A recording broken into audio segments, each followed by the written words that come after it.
Man's Search for Meaning, page 64.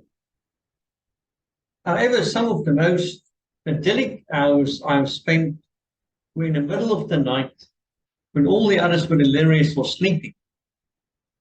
I could lie stretched out in front of the stove and roast a few perforated potatoes in a fire made from stolen charcoal.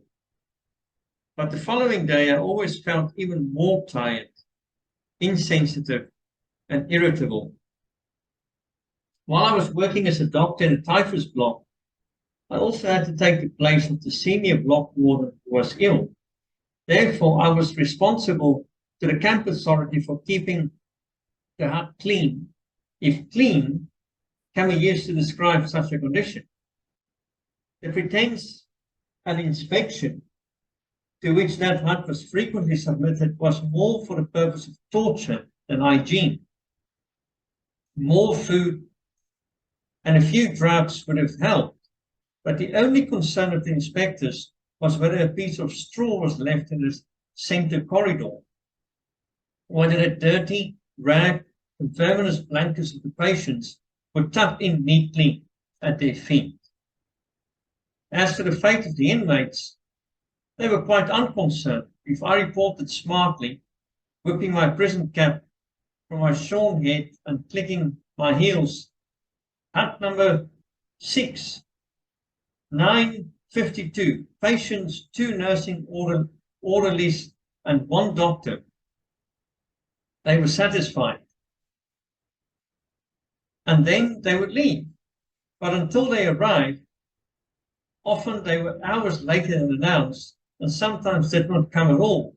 I was forced to keep straightening blankets, picking up bits of straw which fell from the bunks, and shouting at the poor devils who tossed in their beds and threatened to upset all my efforts at tidiness and cleanliness.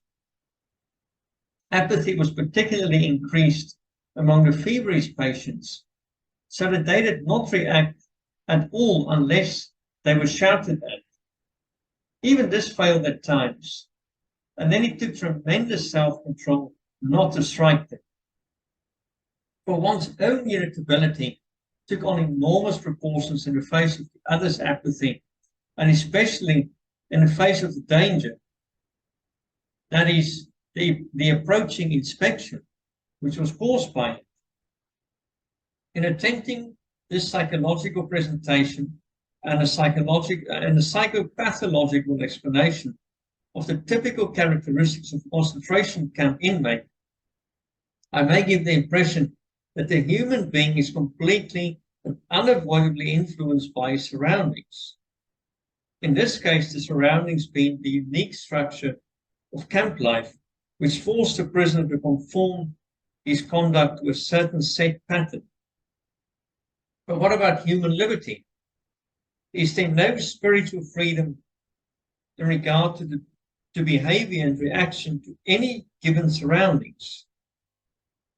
Is that theory true, which would have us believe that man is no more than a product of many conditional and environmental factors, be they of biological, psychological, or sociological nature? Is man but an accidental product of these?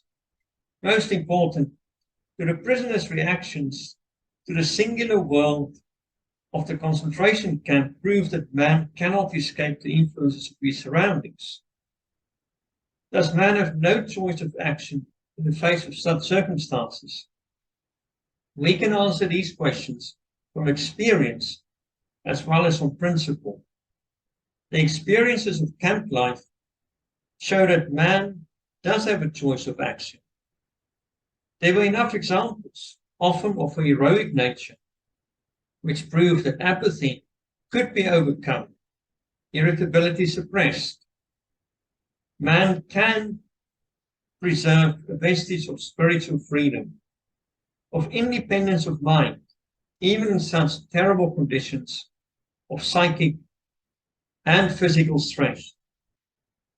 We who live in concentration camps can remember the men who walked through the huts, comforting others, giving away their last piece of bread,